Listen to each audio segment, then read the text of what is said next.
ఎప్పుడు మన గురించేనా? పక్క దేశంలో ఏం జరుగుతుందో తెలుసుకోవడంలో తప్పు లేదు కదా. అలా తెలుసుకుంటే ఒకవేళ ఆ దేశంలో మంచి జరిగిందనుకోండి, మనం కూడా అదే దారిలో నడిచే అవకాశం ఉంటుంది. ఒకవేళ అక్కడ చెడు జరిగితే అలాంటి పరిస్థితి మన దేశంలో రాకుండా చూసుకునే ముందు జాగ్రత్తగా ఉండే అవకాశం కూడా ఉంటుంది. నేపాల్లో ఇన్స్టాగ్రామ్, యూట్యూబ్ ఈ యాప్లని బ్యాన్ చేశారు. ఈ 2 మాత్రమే కాదు, ఇంకో 24 యాప్లను కూడా బ్యాన్ చేశారు.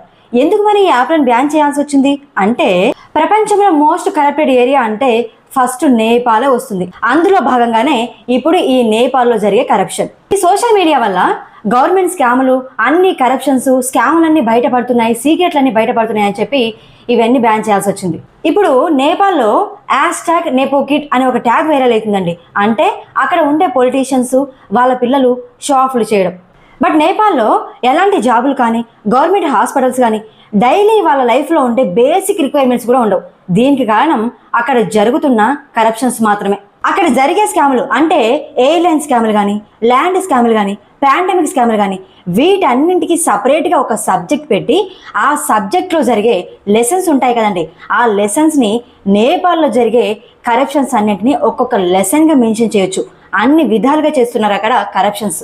అక్కడ ఉంటున్న వాళ్ళ సొంత ఇల్లు లాక్కొని ఓనర్షిప్ తీసుకొని ఆ ఇల్లుని వేరే వాళ్ళకి డబ్బులకు అమ్ముకోవడం, అలా 100 ఎకరాలని అలా అమ్మేసుకున్నారు ఆల్రెడీ. ఓన్లీ పొలిటీషియన్స్ మాత్రమే కాదు, ఆ దేశ ప్రధానమంత్రి మీద కూడా ఈ కేసు ఉంది.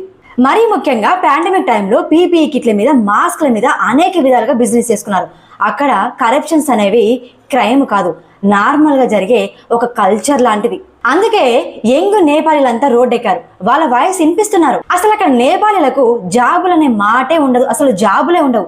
ఒక ఏజ్ వచ్చిన తర్వాత ఖచ్చితంగా అందరూ మూటములు సర్దుకొని పక్క దేశాలకు వెళ్ళిపోవాల్సిందే. ఇలా మాకు అన్యాయం జరుగుతుందని చెప్పి రోడ్ల మీదకి వచ్చి ధర్నాలు చేస్తుంటే టియర్ గ్యాస్లు, వాటర్ కెనాల్స్, రబ్బర్ బెల్ట్లను వాడి వాళ్ళ సిటిజన్స్ని వాళ్ళే అన్యాయంగా చంపుకుంటున్నారు. అలా 15 నుంచి 19 వరకు యంగ్ పీపుల్స్ని చంపేశారు ఆల్రెడీ.